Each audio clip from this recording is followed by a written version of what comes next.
si Nadine. Ha-ha. Makinig, just hush. Hush na ang iyong bibig sa aking makinig. Andito na kami, wala kang maisip matinig. Huwag kang magulat-gulat sa ulat ng aking sulat. Walang katulad-tulad, ang lahat ay mamumulat. Teka lang, pwede bang ako muna magsasalita? Heto na, dyan ka lang. Dumating na ang aking oras. Sumusunod sa dinigan ng iba sa mga gusto nila. Pero ngayon di na pabayag, kaya shh ka muna. Makinig sa aming sasabihin, malakas ang aming tinig. Makinig sa aming sasabihin, malakas ang aming tinig. Abot ang langit sa mga bibig, wala nang makakapapigil sa amin.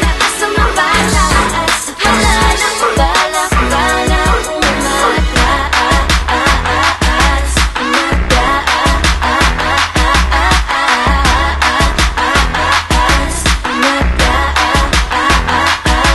Pagmasdan mo, ang dating ko, laging malakas. Wala kaming inuurungan, di umaatas. Kasi we coming for you, getting at you, give you a little rush.